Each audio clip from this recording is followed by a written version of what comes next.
Hi, I'm Mel. I'm here to talk about programming or why we structure our tread classes the way we do here at Elevate. So if you watched Yael's video a couple of weeks back, she talked about how we train according to rates of perceived exertion, RPE. So anywhere from 30%, which is an easy walk, easy effort, something that you can do all day, all the way up to 100%, which is your flat out sprint, something that you can hold for 20 seconds. After doing that sprint, you would be gassed out, nothing left in the tank. Those two bookends of our RPE spectrum, they actually form the basis of one of our types of tracks in an Elevate class or in a tread class, which would be the speed work track. So in a speed work track, we'll ask you to hit that high speed, explosive power, 90% to 100%, or really extremely hard effort, all the way out to your flat out max. And then right after that sprint or extremely tough run, we would then program a walk so that you can recover. Because usually in a speed work track, there's more than just one sprint, gave it away, more than just one tough run or one sprint. So the purpose of that walk is so that you can fully recover and you're ready to go again and you feel good for that next sprint or tough effort. The benefits of a speed work track are so amazing. Not only, well, obviously they increase your power, they increase your speed, also increasing your power or the force that you can deliver to your tread. But speed work tracks also increase or develop that connection between your mind and your fast twitch muscle fibers. So whether you're working on your tread or outside, if you need to suddenly accelerate for whatever reason, you can do it right off the bat because those connections are so good already. Aside from that, you develop amazing bone density and ligament strength from working speed track, that high speed tracks, that high intensity interval work, all the way down to your walking recovery.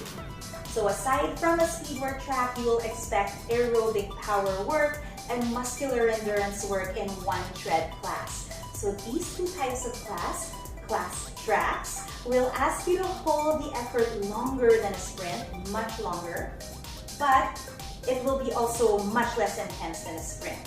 And then your recovery, the walking part will be fewer. You'll have fewer walks in an aerobic power track. So for example, aerobic power will ask you to hold maybe a 75%, 70 to 80% effort. That would be like a pretty fast jog to a tough run, but not extremely hard but sustainable.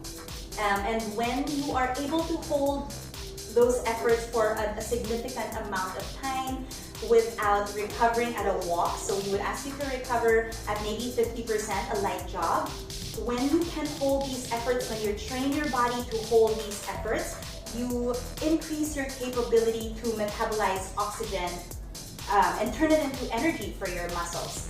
That's why in an aerobic power track, you will hear us say, stay the course, resist the urge to walk. Breathe well. So important, so that you increase that cardiovascular fitness and your efficiency, not just for your work on the tread or if you bike, not just there, not just in your athletic endeavors, but also for anything, right? For your life. And then the last but not the least kind of track, it's actually my personal favorite, your muscular endurance track. Here, we ask you to hold slightly higher intensities than aerobic power, so maybe 75 to 85, sometimes even climbing up to 90. And then we'll ask you to hold that for shorter than you would hold an aerobic power intensity, but longer than a sprint intensity. And the value of holding these pretty tough efforts is that you learn to work despite the muscular burn. In a muscular endurance track, you'll start to feel that burn in your muscles aside from that cardiovascular challenge. So as your body learns how to deal with that burn, you develop a lot of mental toughness, as well as, of course, muscular endurance. That's why this is actually my favorite track. It's so mental and not just physical. So there, that's why we program, hopefully wisely, all these three types of classes tracks, I keep saying classes, tracks in one single tread class, so you get the best of all worlds. You get speed, power, you get those increased neural connections, you get bone density, ligament strength, mental toughness, cardiovascular fitness for the rest of your life. So hope you enjoy your next tread class, knowing what your tracks, what each track type does for your body. And I'll see you on the tread. Enjoy your day, enjoy your week. Bye.